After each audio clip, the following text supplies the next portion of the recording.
Look po, nakakuha po tayo ng isa. Aray ko, ang bigat. And look my hand.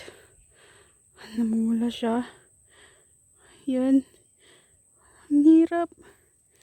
Pero ayan, nakakuha tayo ng isa. Wait na tayo. And ito po, tasod ko kaya kung saan ko kinuha yan. Dito ko po kinuha. Hindi niyo po masyado makita kasi against the light. Ayan. Ayan siya. Yan yung mga kapatid niya pang naiwan. Ito yung tanim namin nung dito pa kami nakatira. Ito yung mga tanim nila nanay. Pero yung place na to is, ano po to? Place po ng, what you call this, lupa ng dito ko na pinataniman or pinapastihan nila kila nanay. Kumbaga, si nanay tsaka si tatay dito yung guardian. Ayan. Nilagay nila dati.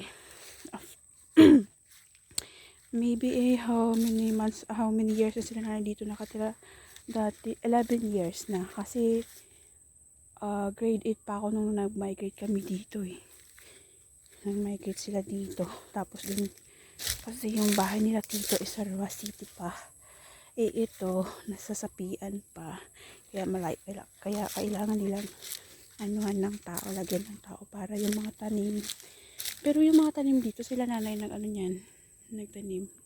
Dito pa kami. Bago lang naman naglipat sila nanay nung nakaalis ako paitang abroad. Tapos hanggang doon po sa dulo.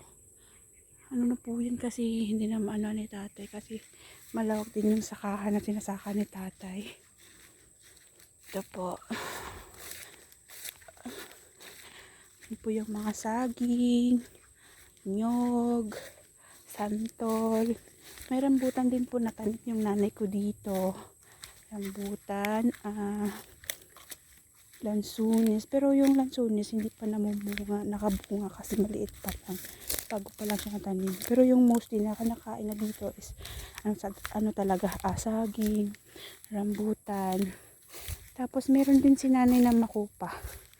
Nakuha na nga ako nun nung last ko na punta dito. Last month ata yun. Wala, tinan mo yung paa ko. May sugat na. Yan. Punta tayong kalsada. Yan, tawid tayo. Diyan tayo. Ito po yung dapat na bilhin nila nanay para mastihan sila dito. Kasi kailangan talaga maistiin dito.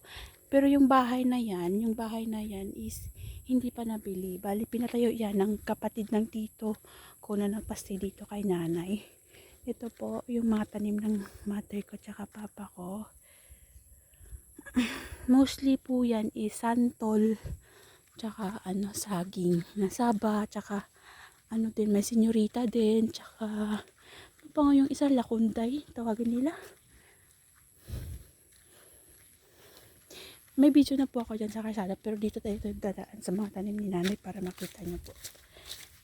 Ito yung may langka din tsaka may dyan mango. Ito po yun. Tapos yung mga langka. Pero hindi pa yan siguro nakabunga. Bago lang. Ito yung mga santol. Ito pa lang tayo sa labas. Wala pa tayo sa talaga. Sa loob niya. Sa loob nito is madami talaga yung tanim. Tsaka makikita nyo doon yung makupa na sinasabi ko na nabunga na nakaraan ko nang nakuha. Pero may langka dito namumunga na. Kinukuha nga ng iba yung mga puso ng saging dito kasi nung last month hindi pa sinasaka ni tatay yung palayan. Ayun yung palayan sa dun sa dulo. Kinukuha ng mga tao dito kasi walang tao. Kinukuha nila yung mga saging. Ayun dami-dami saging ni nanay at tanim. Mga po ito mga 7 hektar na po ito yung tanim ni nanay na saging. Wala ko nabusog na sa akin yung mga lamok. Ayan, ay yung pinakamalaking santol. Yan, namumunga na po yan. Pero from now, hindi pa time para magbunga sila. Kaya wala tayong makukuhang bunga ngayon. Pero yung makupa na yon, wait lang nga. Yan yung santol na yan. Tapos ayan, yung maliit na yan yung makupa na yan. Yung bunga pero naubos na ata. for the next naman. At itong ano na to, itong sira na bahay na to, ito yung bahay kung saan, ito yung bahay na iniwanan ko sa kanila nung nag-abroad ako papuntang Kuwait. Yan, nasira na. Kaya kailangan ko sila dating bilan talaga ng bahay para may matuluyan yung parents ko at yung kapatid ko na isa na lalaki. Hala, may papaya pa kaso maliit pa lang. Ayan, ano pa nga itong nakalimutan yung pangalan yan. Di ba, ang dami-dami ng tanim nila. Tapos hanggang dun pa yun. Tapos ipapakita ko sa inyo mamaya yung sakahan ni tatay. Dito tayo sa loob ng anlat. O di ba kapag hindi kami hindi na makita yung bahay dito.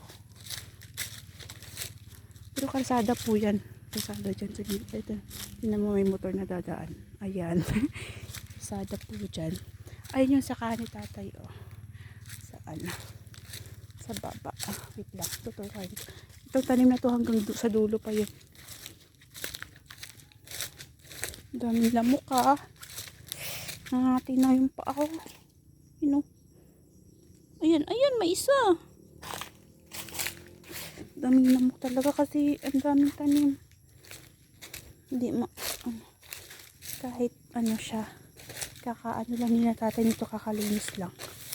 Pero dun sa kanina, dun sa natin, dinaanan natin una, hindi pa, kasi, busy talaga. Ito yun ang sinasabi ko sa'yo na ang lawak ng sakahan ng tatay ko. Pero yan, yung parang pinapasaka ng tito ko sa kay tatay. Kaya sobrang busy pa talaga. Ayan, hanggang dun yung tanim. Yan. Nakauwi na kami dun sa bahay. Sa below kasi tapos naligo yung brother ko. Mumotor lang po kami. Pero kailangan, kainin muna natin tong yung nakuha natin dun sa taas. Ito may iba pa dito. Pakita ko sa'yo. Lawak ng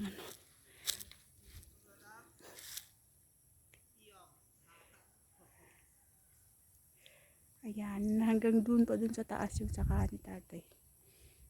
So, hanggang dito na lang po. Kakain po ako ng nyog. Kain po tayo. Hanggang dito na lang yung video. Thank you po.